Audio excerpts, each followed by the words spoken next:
Sampainya di dekat pohon Yggdrasil, Ars sangat terkejut karena dirinya dapat melihat pohon dunia yang seharusnya tersembunyi di balik barier, mempertanyakan bagaimana ini bisa terjadi. Di sini Grievous Dragon mengatakan kalau ada seseorang yang telah menghancurkan barier pelindung pada hutan elf, yang membuatnya menganggap ini sangat menarik karena manusia kini telah berhasil melakukan hal tersebut. Mengetahui hal itu membuat Ars merasa sangat gagal sebagai seorang pemimpin dari para elf, karena dirinya telah merasa sombong dan sudah hebat, tidak menyadari bagaimana konsekuensinya jika para manusia menggunakan pengetahuan dari para elf. Di dalam keterpurukannya tersebut, Joshua meminta Ars untuk tidak terlalu khawatir. Dan sebelum Joshua dan kawan-kawan kini turun, Joshua ingin bertanya satu hal kepada Grievous Dragon, lebih tepatnya mengenai hadiah apa yang berada di lantai terakhir Tower of Trial. Merasa penasaran kalau dirinya harus segera mengetahui hal itu. Mendapati Joshua yang masih penasaran, membuat Grievous memberikan sedikit petunjuk kepada Joshua, mengatakan kalau salah satu hadiahnya adalah doppelganger yang memilih Joshua. Dan hadiah di lantai terakhir itu adalah sebuah kebenaran mengenai wilayah terlarang bagi manusia. Dan untuk itu hanya Joshua saja sebagai Lord of Darkness yang boleh pergi ke tower terakhir tersebut. Mendengar hal itu membuat Magiseta mempertanyakan kenapa para manusia tidak boleh ke sana dan hanya Joshua saja. Kini Joshua langsung mengakhiri pembicaraan karena ini sudah sangat terlambat. Terlebih lagi Evil Dragon tidak mau menyebutkan kebenarannya, yang membuat Joshua berpikir kalau cara terbaik untuk mengetahui kebenarannya adalah dengan memajat tower ketika waktu luang. Dan tanpa bawa, kini Joshua langsung melompat dan terjun turun ke bawah. Sementara Chance yang melihat tuannya langsung pergi membuatnya kesal dan mengejar Joshua, karena dirinya tidak ingin tertinggal untuk kedua kalinya, yang membuat Icarus kini mencoba untuk menghentikan tindakan dari Chance. Tapi ternyata bukan hanya Chance saja, karena kini Magiseta, Iselin, dan Ars juga langsung mengikuti Chance dari belakang, bergegas untuk mengejar Joshua. Dan mereka semua kini akhirnya pergi menuju pohon dunia, meninggalkan Icarus sendirian bersama dengan Evil Dragon Grievous di atas udara. Melihat Icarus yang tidak melompat, membuat Evil Dragon menanyakan kenapa Icarus tidak ikut turun juga. Dengan malu-malu Icarus mengatakan kalau dirinya hanyalah seorang manusia biasa. Kini terjadi ledakan yang sangat besar di dalam pohon Yggdrasil, yang mana para elf kini terluka, diakibatkan para mage Magic Tower yang kini mulai menyerang. Para mage mengancam akan memusnahkan para elf jika tidak diberitahukan di mana lokasi keberadaan batu Primordial Stone Tempest berada. Dengan merapalkan sebuah magic api yang sangat besar, akibat gabungan kekuatan tersebut tercipta sebuah magic menyerupai matahari. Dan mereka akan menggunakan sihir itu untuk membakar pohon dunia. Pada saat itu kini tiba-tiba kemunculan wakil pemimpin Freya mencoba untuk menghentikan perbuatan para mage, mengatakan kalau kalian akan menyesal kalau berani mengganggu pohon Yggdrasil. Mendengar hal itu malah membuat para mage menjadi bersemangat, mengatakan apa yang bisa kau lakukan. Terlebih lagi kau hanya seorang diri saja, karena sebentar lagi para elf akan punah akibat kekuatan magic tak terbatas dari energi matahari.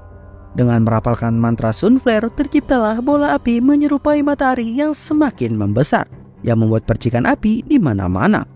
Dan Freya yang mencoba untuk menghindari percikan tersebut melakukan segala cara agar dirinya dapat lolos dengan menghindar. Dengan cara itu, dirinya dapat menjatuhkan satu persatu mage yang menciptakan matahari buatan tersebut, yang mana dengan mengalahkan para mage itu, sihir tersebut menjadi tidak stabil. Di sini para mage yang tersisa mencoba untuk tidak panik karena masih memiliki energi matahari yang tersisa, mencoba menggunakan energi tersebut untuk menyerang elf Freya. Seluruh kekuatan magic matahari yang terkumpul kini dilancarkan, yang membuat Freya kini menjadi terpojok. Pada saat itu, Freya menggunakan kekuatan panah elementalnya. Dengan sihir yang digunakan tersebut ternyata dapat menyerap seluruh kekuatan dari matahari yang dilancarkan kepadanya, membuat sebuah pusaran api yang mana pada saat itu juga menjadi serangan panahnya. Dengan kekuatan itu, Freya melancarkan serangan balasan, serangan yang dimana langsung meledakkan para mage yang berada tepat di depannya.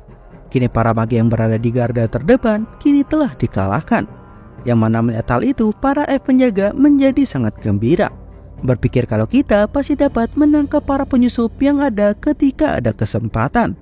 Tepat pada saat itu juga terdengar suara tertawa seseorang di balik asap ledakan, yang mana hal itu membuat Freya terkejut. Dan sosok itu mengatakan, kalau di dunia manusia tingkatan kalian berada di tingkat para master, mengingat kalian dapat mengalahkan para mage circle ketiga dan keempat dengan sangat mudah. Tapi kalau hanya itu tidak akan bisa menghentikanku. Dan sosok yang berbicara tersebut ternyata adalah sang Master Magic Tower, yaitu Evergrande. Di sini Evergrande memberikan kesempatan kepada para elf untuk menyerahkan diri dan sekaligus menyerahkan batu Primordial Stone Tempest Stone kepada dirinya. Mendengar hal itu membuat Freya merasa kalau manusia sangat menyedihkan karena membuat kategori tingkatan kekuatan untuk melihat orang lain, menganggap kalau perkataan Evergrande memang dapat menurunkan semangat lawan. Namun hal itu tidak terhadap dirinya. Kini Freya mengatakan kalau dilihat dari standar manusia, maka dirinya adalah lebih hebat daripada tingkatan superhuman, menyuruh Evergrande pergi jika dirinya tidak ingin dilenyapkan. Kini tiba-tiba Evergrande mulai tersenyum dan mengatakan kepada para elf, "Apa kau pikir aku tidak akan dapat merusak sihir kalian?" Pada saat yang bersamaan, kini tiba-tiba muncul sebuah circle sihir di bawah kaki para elf, yang dimana magic tersebut langsung mengikat para elf dan membuatnya menjadi tidak berdaya. Sementara Freya dengan refleks yang sangat cepat berhasil menghindari jeratan sihir tersebut yang dirapalkan oleh Evergrande dan mulai menyerang. Namun sayangnya serangan tersebut dapat dengan mudah terlihat oleh Evergrande, yang membuat dirinya memperkuat tubuhnya dengan sebuah magic. Dengan kekuatannya tersebut menjadikan dirinya sebagai seorang mage petarung jarak dekat sama seperti mage Kerat di Korbis. Tepat setelah menyerang, kini Freya merapalkan magicnya kembali dengan kecepatan tembakan panah yang sangat akurat, yang membuat Evergrande cukup kewalahan untuk menghindarinya. Terlebih lagi melihat kalau panah itu terus berbelok dan mengincar dirinya, yang membuatnya terkejut. Berpikir kalau anak panah ini berbelok dengan sendirinya, membuatnya mengatakan kalau sihir yang menggunakan bahasa rune memang memiliki suatu aspek yang menarik. Dan sambil merapalkan mantra pelindung, Evergrande tidak menyangka kalau ternyata sihir pelindungnya tersebut dapat ditembus oleh sihir Freya. Tapi nyatanya Evergrande hanya terkejut kalau serangan tersebut mampu menghancurkan pertahanan tingkat terendahnya. Yang mana mendengar perkataan itu membuat Freya menjadi sangat marah dengan sikap sombong dari Evergrande. Di sini dengan melakukan serangan dari beberapa arah dan diperkuat dengan magicnya, Freya mencoba untuk mengalahkan Evergrande secara serentak. Namun usahanya tersebut gagal kembali karena Evergrande dapat dengan mudahnya menahan semua panah yang menyerangnya. Dengan hanya sekali jentikan saja, panah tersebut langsung terhenti. Dan dari jentikan tersebut, semua panah Freya kini berlahan hancur. Melihat kejadian tersebut di depan matanya membuatnya berpikir kalau ini tidaklah mungkin terjadi. Evergrande kini mengatakan kalau sihir tingkat ke-8 itu memang melampaui kenyataan. Kau tidak perlu terkejut, dan inilah perbedaan kekuatan superhuman dan seorang Nine Star. Tiba-tiba tubuh Freya tertahan di udara oleh kekuatan magic yang dikeluarkan oleh Evergrande, menyuruh Freya untuk menyerah saja. Dengan menjatuhkan Freya menghantam tanah, Evergrande kini meminta Freya untuk memberitahukannya di mana letak keberadaan batu Primordial Stone kepada dirinya. Namun bukannya memberitahukan, Freya kini masih tetap teguh dan tidak ingin memberitahukannya, mengatakan kalau dirinya lebih baik mati daripada membocorkan letak batu primordial. Mendapati jawaban tersebut membuat Evergrande mengatakan kalau dirinya akan mengabulkan permintaan tersebut. Tapi tentu saja setelah aku melihat ke dalam isi pikiranmu. Dengan menggunakan Magic Mind Control, di sini Evergrande melihat ke dalam pikiran Freya secara paksa dan mendapati keberadaan Tempest Stone yang berada di suatu tempat di dalam tubuh pohon Yggdrasil. Dan karena kini sudah ditemukan, Evergrande langsung buru-buru pergi untuk mengambil batu tersebut, mengatakan ketika aku berhasil mengambil Tempest Stone, maka aku bisa menjadi seorang mage dengan circle ke-9. Walau hanya sebatas pada atribut angin saja, tapi dengan kekuatan itu bahkan naga sekalipun akan tunduk di hadapanku. Tapi tiba-tiba impiannya itu tidaklah sesuai dengan realita, karena kesenangan tersebut akan sirna seketika. Karena betapa terkejutnya Evergrande dengan keberadaan Joshua tepat berada di hadapannya, mengatakan kepada Evergrande, sungguh sayang sekali karena kau tidak akan bisa mendapatkan batu primordial itu. Sedikit menjelaskan tentang sebuah titel yang belum pernah muncul di benua dan belum diberikan kepada siapapun. Karena ternyata sebuah tingkatan tertinggi bukanlah titel seorang master, manusia super, ataupun 9 star. Melainkan ada satu titel yang berada di atas tingkatan itu semua, yaitu tingkat Colossus. Yang mana itu adalah salah satu tujuan dari Evergain untuk mendapatkan titel tersebut. Berpikir kalau andai saja dirinya mampu untuk mendapatkan batu Primordial Stone, maka dirinya akan berada pada tingkatan yang berbeda. Sambil mengeluarkan jurusnya, dengan kesal Evergain mengatakan kenapa selalu saja ada orang yang mengganggu dirinya. Menanyakan kepada Joshua, dendam apa yang kau miliki padaku sehingga kau terus menghalangiku seperti ini. Melihat Evergain yang menjadi serius, membuat Joshua senang, mengatakan senang sekali melihatmu begitu semangat. Sementara Evergain yang menjadi semakin panik, berkata, apa kau pikir ini sangat lucu? Kau tidak akan mendapatkan kekayaan atau ketenaran dengan melakukan hal ini.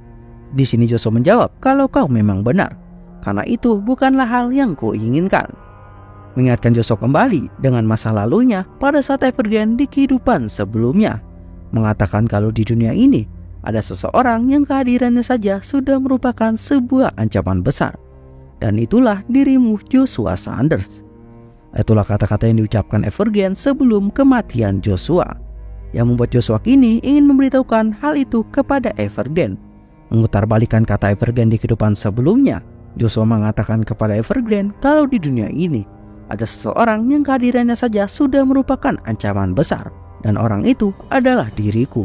Mendengar perkataan Joshua membuat Evergain menjadi sangat terkejut dan kebingungan karena dirinya tidak paham apa maksud Joshua. Melanjutkan perkataannya tersebut, Joshua mengatakan kalau ucapanmu memanglah benar. Jika kau ingin ketenaran dan kekayaan, aku selalu bisa mewujudkannya. Tapi aku tidak peduli dengan hal itu karena yang penting bagiku adalah teman. Atau lebih tepatnya para keparat yang tadinya kupikir adalah temanku. Dan di sini aku akan tunjukkan kepadamu tombak yang kugunakan untuk menebas semua musuh kekaisaran dan tombak yang kalian takuti. Dan kali ini aku akan menebasmu. Mendengar Joshua yang selalu berbicara tentang hal yang tidak dirinya mengerti, membuat Evergain berpikir kalau seharusnya dirinya membunuh Joshua sejak pertama kali bertemu. Kini Evergain wow, suara gue jadi berkembang kayak gini. Kini Evergain menggunakan telepatinya untuk menghubungi semua para mage yang berurusan dengan spell mantra, menyuruh mereka semua mengeluarkan magicnya secara serentak untuk menyegel semua yang ada di dalam pohon Yggdrasil. Pada saat itu juga, para mage mengaktifkan sebuah formasi anti mana dengan sebuah tower batu yang sudah dipasangi sebuah spell penyegel.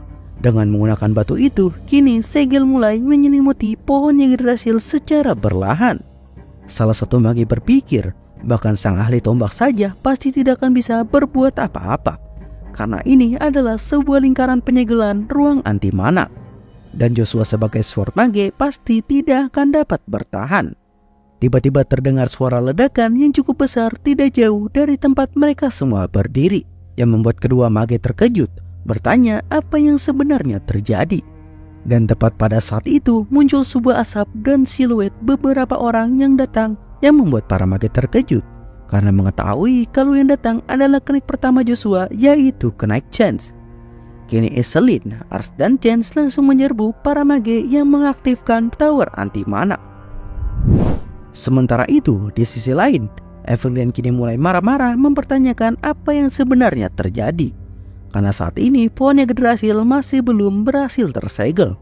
Tepat di belakangnya, kini muncul seseorang yang mengatakan kalau para magemu kini telah dikalahkan semua. Seketika membuat Evergain terkejut saat menengok ke belakang kalau orang yang berbicara ternyata adalah Mage Seta. Mempertanyakan kenapa Mage Seta masih hidup sampai sekarang. Dengan jawaban singkat sambil mengeluarkan sihirnya, Mage Seta mengatakan, tentu saja aku masih hidup untuk menghabisimu yang merupakan seorang pengkhianat. Pada saat yang bersamaan, kini Mage Seta melancarkan spell Wind Hail-nya yang langsung menyerang ke arah Evergain. Sementara kini Evergain langsung bersiap dan berhasil menghancurkan serangan tersebut dengan mudahnya. Evergain mengatakan, kupikir kau sudah menemui master di akhirat, tapi kau malah kembali ke sini untuk mencari kematian. Mendengar hal itu membuat seketika Mage Seta menjadi sangat kesal dan langsung menyerang. menanyai Evergrande apa yang telah ia perbuat kepada Master Tower sebelumnya. Evergrande menjawab, siapa juga yang akan membiarkan seseorang yang hidup yang akan menjadi masalah nantinya. Kini kedua spell mulai beradu, yang mana melihat hal itu, Evergrande berpikir kalau spell wind yang digunakan Zeta adalah serangan yang cupu. Tapi tiba-tiba serangan tersebut kini menjadi sangat kuat, yang mana pada saat itu juga membuat Evergrande sangat terkejut dan mendapatkan tamparan di wajahnya. Di sini dengan dipenuhi amarah, Manggizeta bersumpah akan membunuh Evergrande atas nama si patua Master Magic Tower sebelumnya. Sementara Evergrande yang ternyata masih bertahan, menganggap kalau Manggizeta akan dapat menang karena akan dibantu oleh Joshua saat akan kalah. Mendengar hal itu, membuat Joshua akhirnya berbicara kalau di dalam duel ini antara Evergrande dan Manggizeta, dirinya tidak akan ikut campur karena ini adalah perjanjiannya dengan Manggizeta. Mengetahui hal itu membuat Evergrande terkejut, berkata kalau keputusan itu pasti akan membuatmu menyesalinya. Dan karena kini sudah diberitahukan oleh Joshua, sekarang Manggizeta mulai kembali menyerang dengan menggebu-gebu, bersiap melawan Evergrande. Sementara mage Evergrande kini menjadi sangat tenang karena Joshua kini tidak akan ikut campur dalam duelnya.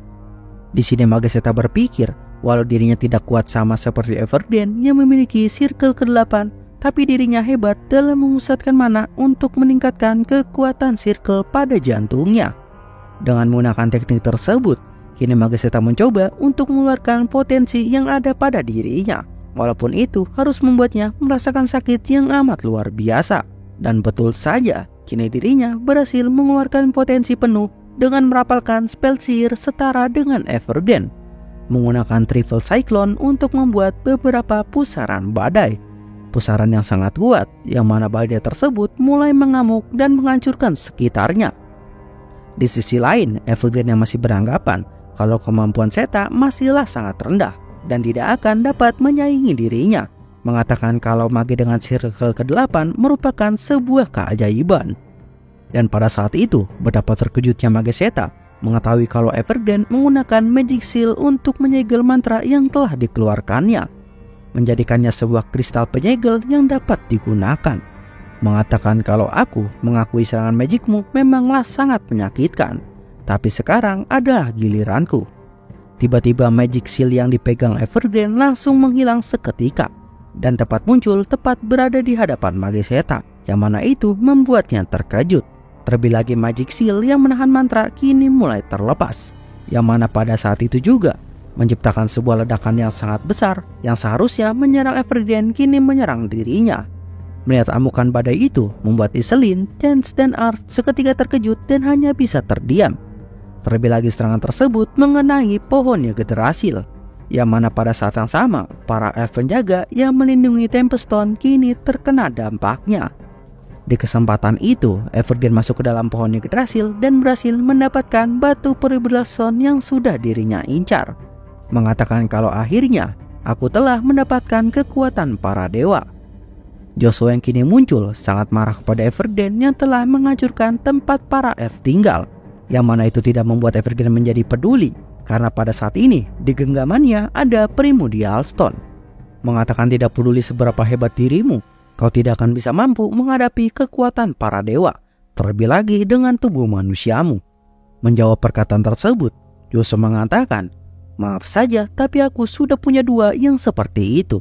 Yang mana mendengar perkataan Joshua membuat Evergrande menganggap ucapan tersebut hanyalah omong kosong, karena batu Genesis memakan kehidupan penggunanya, dan dalam waktu ke waktu maka pengguna tersebut akan mati. Menganggap jika Joshua punya dua, maka Joshua saat ini sudah tiada. Kini akhirnya Joshua menunjukkan kekuatan kedua Primordial Stone-nya untuk menghadapi Evergrande secara langsung, dan Evergrande juga kini mulai menyerang balik. Terjadi tubrukan kekuatan ketiga batu Primordial Stone, yang mana dua dimiliki Joshua dan satu dimiliki oleh Evergrande, yang mana membuat kondisi lingkungan sekitar terpengaruh akan ledakan yang sangat luar biasa. Di sini Joshua menanyakan kepada Evergrande, bagaimana pendapatmu tentang kekuatan ini? Sementara Evergrande yang kalah dalam adu kekuatan sangat terkejut, berpikir bagaimana caranya Joshua mengeluarkan kekuatan sebesar itu. Pada saat itu juga Joshua langsung menggunakan kekuatan spare art tingkat ke-6-nya, yaitu medan angin dan juga thunderstroke. Dengan gabungan kedua kekuatan tersebut, yang mana kekuatan tersebut seketika langsung melukai Evergreen yang membuatnya terkena sambaran petir yang sangat kuat, yang seketika membuatnya tersadar sekaligus bingung mempertanyakan bagaimana bisa dirinya yang sudah mendapatkan kekuatan dewa bisa kalah seperti ini. Terlihat Evergreen yang kini terpental jauh dan bekas serangan Joshua yang kini menghancurkan distorsi alam dan juga langit, yang mana hal itu dapat meninggalkan bekas. Beberapa saat kemudian, kini Joshua berhasil menangkap Evergreen dan mulai menyiksanya. Terdengar teriakan kesakitan Evergreen yang sangat kesakitan, yang membuat Evergreen menanyakan kepada Joshua apa yang telah dilakukan terhadap dirinya dan kenapa dirinya dapat hidup meski sudah terbelah menjadi dua. Joshua menjelaskan kalau kekuatan dari Bronto Stone adalah pertumbuhan, sedangkan magma adalah kehancuran. Maka karakteristik batu Tempest adalah simbiosis. Itulah yang membuat Yggdrasil dapat bertahan selama ini. Tidak mempercayai ucapan Joshua, Evergreen masih bersikeras ingin tahu apa yang akan Joshua lakukan terhadap dirinya. Dengan senyuman di wajahnya, kini Joshua mengatakan kalau dirinya sudah lama memikirkan hal ini. Mengatakan kepada Evergreen, kalau kau bukanlah orang dengan tipe yang akan menjadi bawahan seumur hidupmu. Sama seperti Geralt yang tidak akan berhenti hingga mencapai tujuannya. Menanyakan bukankah tujuanmu menjadi bawahan dari pangeran keempat untuk mengkhianatinya dan menjadi kaisar yang baru setelah menyatukan benua, yang mana setelah ambisi itu selesai, kau akan langsung membunuh kaisar. Mendengar hal itu seketika membuat Evergreen menjadi sangat panik, terlebih lagi saat Joshua mengatakan kalau sebenarnya Kaisar Markus sudah tahu akan rencanamu memanfaatkan pangeran keempat untuk menjadi seorang kaisar. Namun Kaisar Markus tidak peduli akan hal itu karena kau bukanlah ancamannya. Berpikir kalau kalian sama-sama mengira memegang kendali dalam hal ini, tapi nyatanya kalian telah salah. Karena Kaisar Markus akan segera mati oleh pangeran keempat, dan pangeran keempat akan menggantikan posisinya.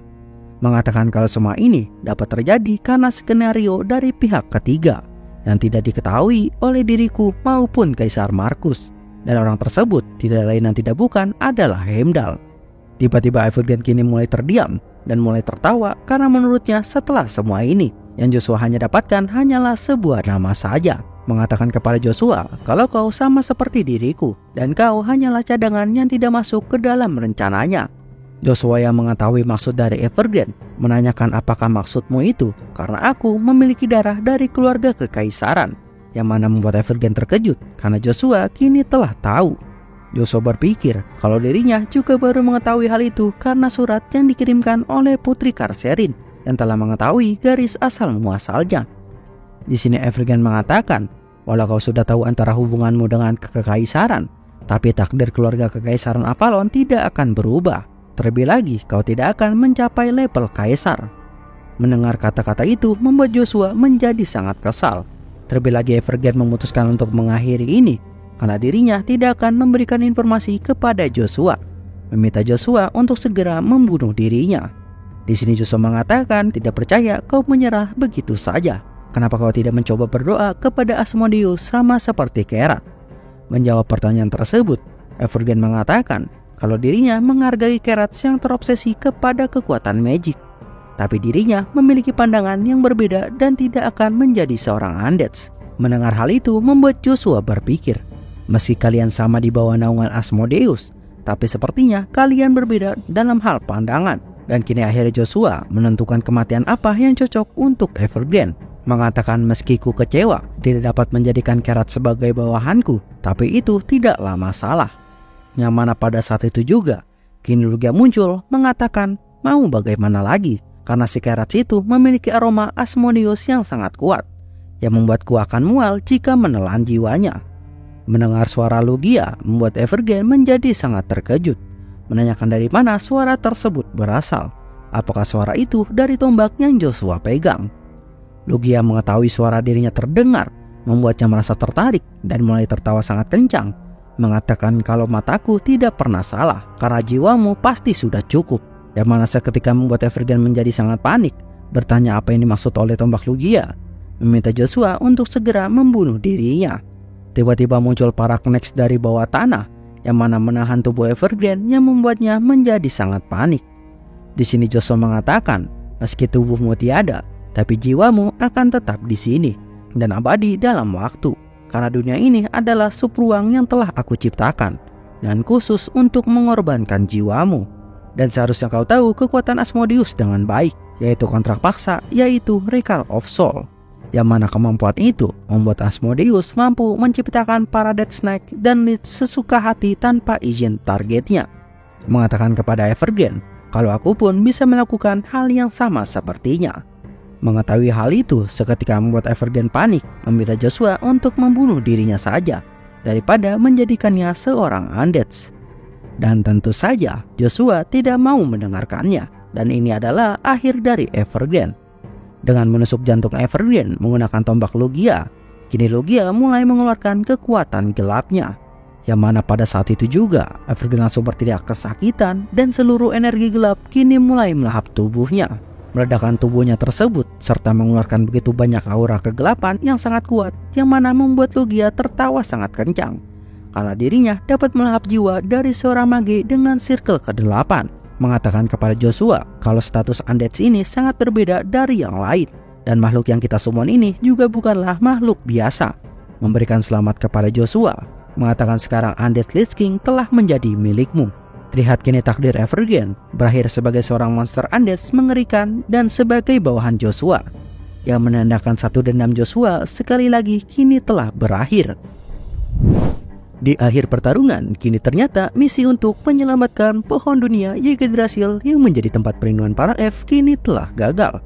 Yang mana di sini terlihat Iselin mengambil sebuah orb informasi dari salah satu mayat mage yang tergeletak di tanah.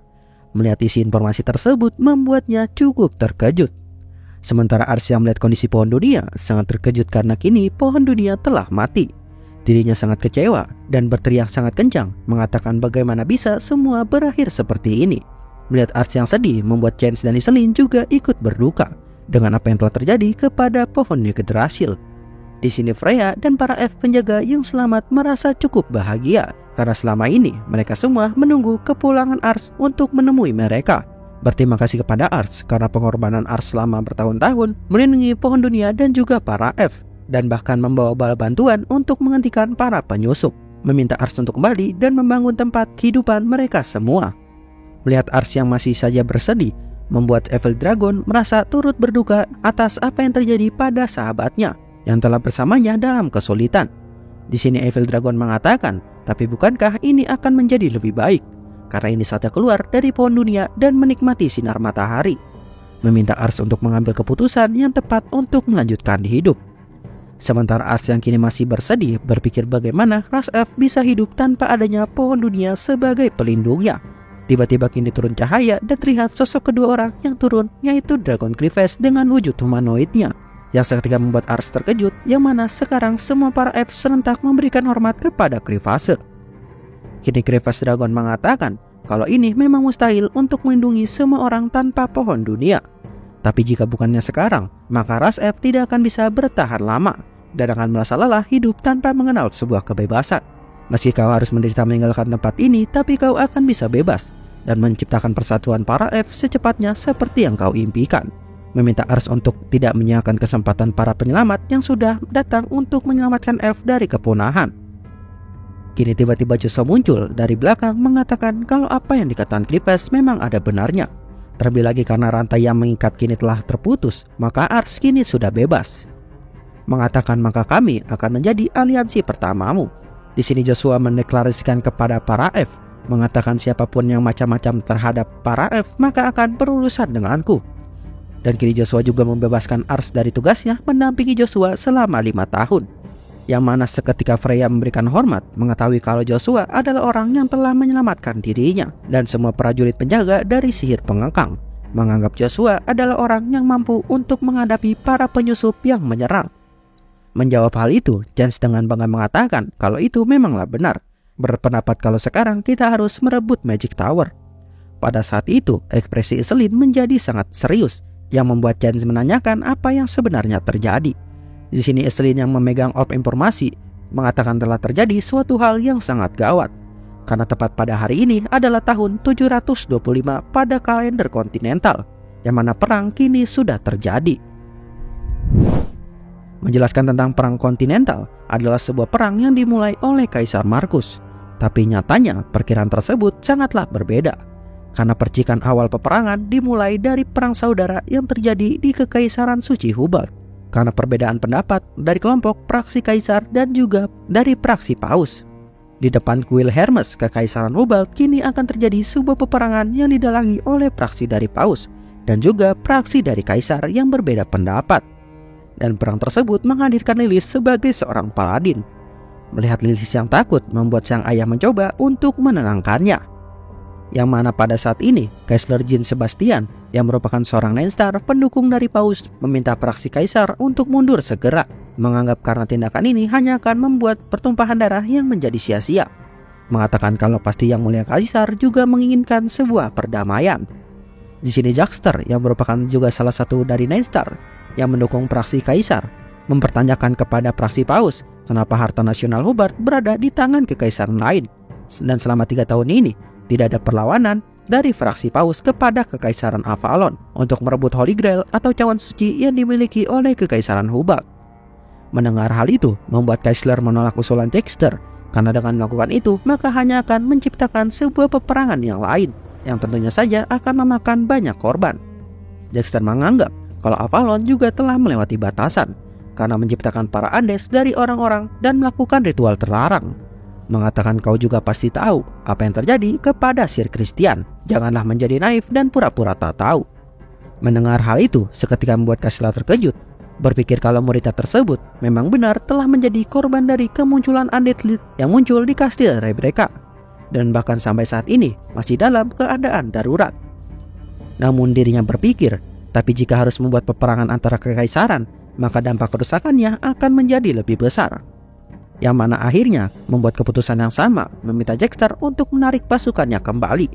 Yang mana hal itu membuat Jaxter mengambil jalan peperangan. Jaxter kini menyuruh para prajuritnya untuk mengangkat pedang. Begitu pula dengan para pasukan yang dipimpin oleh Kaisler. Yang mana saat komando menyerang telah diberikan, kini peperangan benar-benar terjadi. Sekarang kedua praksi saling membunuh satu sama lain. Yang mana praksi Praus menggunakan para paladin untuk membantu para prajurit yang mulai terluka. Dengan kekuatan suci itu, para prajurit masih bisa untuk bertarung.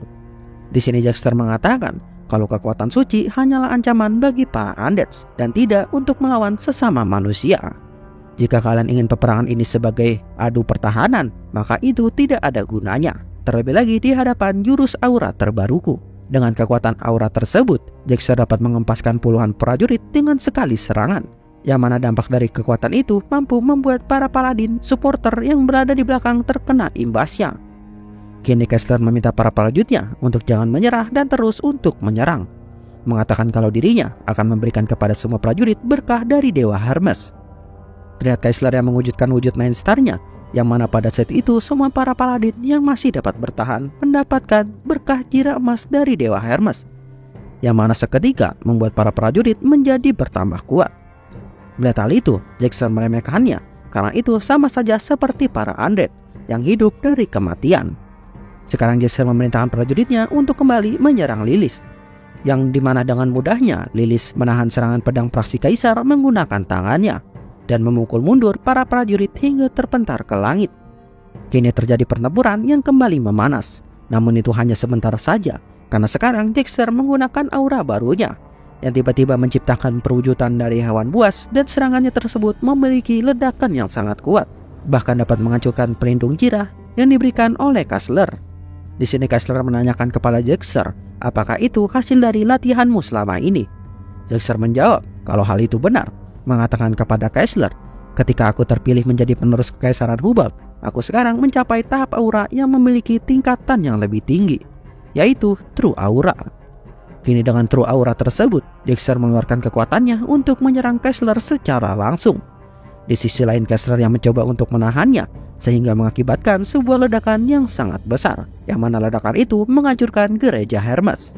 Lilis yang kini masih dapat bertahan, merasa kalau situasi ini menjadi semakin rumit. Terlebih lagi dirinya tidak dapat menghentikan pertarungan antara kedua Nenstar. Terlihat Jaxter dan Kaisler masih bertarung dengan sangat sengit. Namun melihat kondisi kerusakan yang parah, Kaisler meminta Jaxter untuk menghentikan pertarungannya. Di sini Jaxter yang tidak mau melakukan hal itu karena apa yang dilakukannya demi membangkitkan kekaisaran Hubert kembali. Mendengar hal itu, membuat Kaisler mengatakan kalau membangun kekaisaran dengan darah hanya akan runtuh dengan darah juga, meminta Jexter untuk membenahi pola pikir tentang apa itu keadilan. Membantah perkataan tersebut, Jexter menganggap kalau kaisarlah dan para praksi paus yang selama ini bersembunyi dari kebenaran, dan hanya seorang munafik yang berkata tentang kedamaian. Kini pertarungan menjadi semakin tidak terkendali, yang mana membuat Lilith berpikir untuk menghentikan semua ini karena telah menghancurkan kota. Di sini sang ayah Lilith yang merupakan seorang kardinal mengatakan kalau mereka tidak akan berhenti sampai salah satu dari mereka tumbang, meminta Lilith untuk segera pergi ke Reinhardt. Mendengar perkataan ayahnya tersebut membuat Lilith mempertanyakannya apa maksud dari perkataan ayahnya. Di sini sang ayah meminta Lilith untuk mendengarkan, mengatakan karena situasi ini telah menjadi salah, dan untuk itu Lilith harus bertahan hidup dan bersama kerajaan-kerajaan lain untuk melawan kekaisaran dari luar. Karena itu sudah menjadi tugas yang dapat dilakukan oleh seorang ketua dari Lunarmon. Di tengah perbincangannya tersebut, tiba-tiba kini para prajurit mengetahui keberadaan sang ayah dan juga Lilith, yang membuat mereka berdua sangat terkejut. Dengan panik sang ayah menyuruh Lilith untuk segera pergi dan meninggalkannya seorang diri.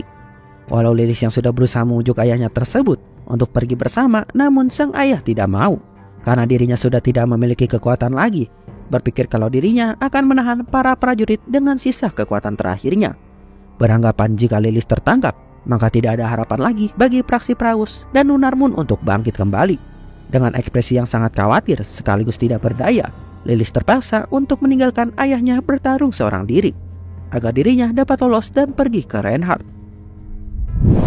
Sementara itu, di Istana Khaldika, sambil memandangi langit yang kini berwarna merah, Kaisar Markus mendapatkan informasi dari bayangannya yang baru, mengabarkan dalam pertarungan praksi saudara di Kekaisaran Hubal telah dimenangkan oleh praksi dari Kaisar. Kaisar Markus yang mendengar hal itu mengatakan kalau dirinya tidak menyangka kalau pertarungan di sana tidak akan berlangsung lama. Tapi dirinya yakin dengan kalahnya praksi Paus pasti akan melemahkan organisasi Lunarmon. Kini Kaisar Markus memerintahkan bayangannya tersebut untuk menyebarkan informasi kepada sekutu kalau seluruh pasukan Kekaisaran Avalon yang dipimpin oleh God Dragon kini telah sampai di dataran Arden. Dengan ekspresi yang sangat licik mengatakan kalau hadiah yang sudah kukirim kepada Arden akan Arden dapatkan saat dirinya kelelahan. Di sisi lain, peperangan antara Kekaisaran Swallow dan Kerajaan Tron akan terjadi di perbatasan, yang mana di sini Lucifer sebagai Kaisar Swallow yang baru terlihat hadir untuk menghadapi pertempuran, menanyakan kepada para bawahannya tersebut yaitu Duke Aima. Dan setelah menanyakan pendapatnya, kini Lucifer langsung pergi memerintahkan agar Duke Aima berjaga di sini dan tidak akan pergi sebelum dirinya menyuruh, yang membuat Duke Aima menanyakan kemana sang Kaisar Lucifer ingin pergi. Dengan raut wajah liciknya, Lucifer mengatakan kalau dirinya ingin menikmati kebebasan. Sementara itu, di Castlebran, perbatasan Kerajaan Tron, seorang prajurit berkuda dengan panik segera bergegas untuk memberikan sebuah informasi dan sebuah keadaan darurat, karena pasukan Swallow kini sudah berkumpul di dekat perbatasan. Dan sang penjaga gerbang yang melihat hal itu menyuruh untuk membuka gerbang kastil. Namun tepat pada saat itu juga, salah satu penjaga gerbang mengetahui keberadaan seseorang di belakang prajurit berkuda, yang mana pada saat itu prajurit berkuda itu langsung tewas seketika di tempat. Begitu pula para penjaga gerbang yang telah berkumpul langsung terkena serangan yang entah datang dari mana, yang ternyata serangan itu berasal dari Lucifer. Kini Lucifer berhasil masuk ke dalam kastil dan membunuh para prajurit yang berada di sana. Di dalam ruang rapat strategi yang masih berlangsung, salah satu prajurit masuk untuk mengabarkan kepada Raja Uravis kalau kini telah terjadi keadaan darurat, yang dimana 300.000 pasukan Kekaisaran Swallow kini telah menyerbu dan sedang menuju ke sini, yang mana membuat Raja Uravis menjadi sangat terkejut. Pada bulan Maret tahun 275 kalender kontinental, fraksi Kaisar berhasil memenangkan peperangan saudara di Kekaisaran Hubal. Dan tidak lama kemudian, informasi Kekaisaran Avalon yang sedang mempersiapkan perang sampai ke telinga Kekaisaran Swallow, yang dimana Kaisar Lucifer menjadikan hal itu sebagai sebuah peluang dan melancarkan serangannya kepada Kerajaan Tron. Dalam sebulan peperangan tersebut dengan Raja Uravis, berakhir dengan Raja Uravis yang juga kini telah ikut tumbang. Beberapa bulan kemudian, sang Black Dragon dari Kekaisaran Avalon yaitu Dukagnus yang memimpin pasukan besar Avalon untuk menyerang Reinhardt kini telah berhasil, yang dimana Dukagnus menyerang kerajaan anaknya sendiri, menjadikan Reinhardt sebagai pusat benua yang akhirnya dikuasai oleh Avalon, yang membuat Avalon kini menjadi kekaisaran yang semakin kuat. Setelah mendengar informasi tersebut, Kekaisaran Swallow dan Kekaisaran Susi Hubalt membentuk sebuah perjanjian aliansi yang secara rahasia. Yang mana ketika Dukagnus berhasil menguasai Reinhardt, kedua kekaisaran tersebut pergi menuju dataran besar Karden. Kembali ke Joshua, yang dimana kejadian peperangan itu semua kini telah terjadi. Di sini Iselin dan kawan-kawan berpikir untuk pergi menuju ke Reinhardt karena keadaannya telah menjadi sangat darurat. Tapi hal itu menjadikannya bingung karena tidak punya pilihan lain lagi antara pergi ke Reinhardt atau terlibat perang benua dengan Kekaisaran Avalon. Ikarus berpikir untuk pergi ke Reinhardt karena di sana perlu seseorang pemimpin yang akan merebut kembali kerajaan Reinhardt dan perlu mengumpulkan para sekutu. Yang dimana mendengar hal itu, Mageseta berpikir, kalau begitu sebaiknya kita juga pergi ke Magic Tower, karena tidak semua mage mendukung Magic Tower Evergreen. Berpikir bukankah ini waktu yang tepat menguasai Magic Tower saat Evergreen sudah tiada. Terlebih lagi terlalu beresiko untuk ikut campur antara ketiga konflik kekaisaran. Namun Ikarus berpikir, mengatakan bisa saja kita mencoba untuk membujuk Dukagnus bergabung ke pihak kita.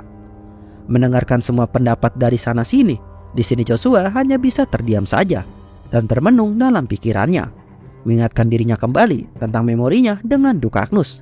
Semua kejadian yang telah dirinya lalui saat masih kecil sampai dirinya dewasa, yang dimana Joshua merasa kalau Dukagnus kini mulai berubah sebagai seorang ayah, yang dimana membuat Joshua akhirnya bertekad untuk mengubah masa depan dan melindungi Dukagnus dari takdir kematiannya. Di sini Joshua memberitahukan kepada semuanya kalau dirinya lah yang akan pergi untuk menuju Reinhardt, dan dirinya tidak memaksakan bagi siapapun yang ingin ikut mempertaruhkan nyawa. Jens yang mendengar hal itu menjadi sangat bersemangat, mengatakan apapun keputusan yang tuannya ambil, dirinya akan tetap mengikuti. Begitu pula juga Iselin mengatakan hal yang sama. Di tengah perbincangan tersebut, Evil Dragon Grievous hanya dapat mendoakan agar Joshua dapat berhasil dalam tujuannya, yang membuat Jens menanyakan apakah Grievous tidak ikut juga. Di sini Dragon Grievous mengatakan kalau dirinya tidak boleh ikut campur dalam urusan dunia tengah karena akan mempengaruhi keseimbangan dunia. Tapi dirinya akan tetap menyambut Joshua jika butuh bantuan dan menemuinya di dalam Tower of Trial, karena Joshua adalah the only Lord of Darkness, yaitu satu-satunya Raja Kegelapan. Kini pada akhirnya perang kontinental yang sangat diinginkan oleh Kaisar Markus pun telah terjadi. 3 kekaisaran ikut terlibat dalam pertarungan puncak di dataran besar Karden yang dekat dengan kerajaan Reinhardt. Korban dalam pertempuran itu mencapai ratusan ribu jiwa dan termasuk korban terbesar yang tercatat dalam sejarah peperangan. Pada pertarungan yang fenomenal tersebut, Dukagnus dihadapkan kepada lawan tersulitnya, yaitu dirinya diserang oleh ketiga orang Nainstar, dan hasil dari pertarungan tersebut sangat menguncang Avalon, karena sang Black Dragon yang terkenal di Kekaisaran Avalon yaitu Dukagnus kini telah gugur, yang mana sekaligus rencana Kaisar Markus kini telah berhasil. Dan karena kehilangan komandan, para kenek Dukagnus yang mengetahui hal itu menjadi sangat panik dan berhasil dihabisi oleh Lucifer. Tapi ternyata rencana tersebut tidak semuanya berhasil, karena kini telah muncul seseorang yang datang terlambat, yaitu Raja Reinhardt yang sebenarnya, yaitu Joshua Sanders. Dengan kemunculan Joshua, kedua aliansi yang menyerang menjadi gagal menginvasi Reinhardt, dan Joshua berhasil mengakhiri perang kontinental dan mendapatkan gelar sebagai seorang Hero King. Di depan pedang Dukagnus, dirinya hanya bisa terdiam di tengah hujan menatap dengan penuh kepedihan dan kenyataan kalau dirinya telah terlambat menyelamatkan ayahnya. Dan di saat yang bersamaan, Kaisar Markus kini telah menghilang tanpa diketahui alasannya, yang menyebabkan tahta kaisar kini menjadi kosong, dan pecahnya perang saudara antara Pangeran ke-1 Kaisar von Briton dan Pangeran kedua Kaisar von Briton kini dimulai. Sementara perjanjian aliansi antara Kerajaan Hubalt dan Kekaisaran Swallow kini telah berakhir, yang mana Kerajaan Hubalt memutuskan untuk kembali menyerang Kekaisaran Avalon yang sedang melemah, yang dimana nantinya akan menimbulkan perang kontinental yang kedua. Oke, itu dia pembahasan alur ceritanya, yang dimana makin berasa meningkatnya permasalahan yang sangat signifikan, dan kita kehilangan sosok Dukagnus, sang Black Dragon, dan Kaisar Markus yang menghilang tanpa sebab. Jadi itu dia pembahasan kita kali ini, yang dimana masih meninggalkan banyak tanda tanya. Jadi kalian tinggal tunggu saja updatean terbaru dari channel ini dengan cara subscribe dan like videonya. Karena jika kalian suka, maka part selanjutnya akan langsung dibuat untuk diupload di hari berikutnya. Jadi sampai jumpa di next video selanjutnya. Sehat selalu. Bye bye.